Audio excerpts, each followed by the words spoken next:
The truth about popular peptides for fibromyalgia, pain, and fatigue. Hello everyone, and welcome back to Relentless Relief. If you're new to the channel, my name is Jack. I'm not a doctor, I'm someone living with chronic pain every single day. This channel is dedicated to exploring real-world solutions, research, and strategies that might help people living with conditions like fibromyalgia, chronic fatigue, neuropathy, and autoimmune disease. Before we begin, I need to make something very clear. Nothing in this video is medical advice. I am not recommending that anyone take any peptide, medication, supplement, or treatment. Many of the compounds we'll discuss today are considered research compounds and have not been approved by the FDA for general medical use. Always discuss any treatment decisions with your healthcare provider. With that disclaimer out of the way, let's talk about peptides. If you've spent any time in online forums or Reddit discussions, you've probably heard people talking about peptides as if they're miracle cures. Some claim they eliminate pain, others claim they restore energy, some even claim they reverse aging. The truth, as usual, is somewhere in the middle. Today I want to walk through the most talked about peptides and explain the research. Let's start with one of the most interesting compounds on the list, ARA-290. This is particularly interesting for nerve pain. Researchers have studied it for conditions involving small fiber neuropathy and chronic nerve dysfunction. Why does that matter? Because many fibromyalgia patients describe symptoms that sound very similar to nerve pain: burning, electrical sensations, pins and needles, skin sensitivity, and pain from light touch. These are all symptoms that overlap with neuropathic conditions. Now, ARA-290 is not approved as a treatment for fibromyalgia, and the research is still limited, but it has a plausible connection. Does it cure fibromyalgia? No. Could it eventually become part of future treatment approaches? Possibly. We simply don't know yet. Next is KPV. KPV has become increasingly popular because of its anti-inflammatory properties. Researchers are interested in its potential ability to calm excessive inflammatory signaling. Many sufferers suspect inflammation plays a role. Now here's where we need to be careful. Inflammation is a broad term. Lab results don't always translate directly to humans. If you've researched peptides at all, you've almost certainly heard of BPC-157.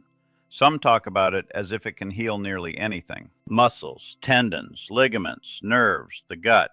The list goes on and on. The reality is much more complicated. Most of the enthusiasm comes from animal studies and anecdotal reports. Human evidence remains extremely limited. I personally think BPC-157 is one of the most overhyped peptides. We should separate the marketing from the science. TB500 often gets paired with BPC-157. Its primary reputation revolves around recovery and tissue repair. For people with fibromyalgia, the question is, are symptoms caused by tissue damage or central nervous system dysfunction? Fibromyalgia is generally considered a disorder of pain processing and nervous system sensitivity. Tissue repair may not address the root. If your primary goal is pain relief, I would not put GHK-Cu near the top of the list.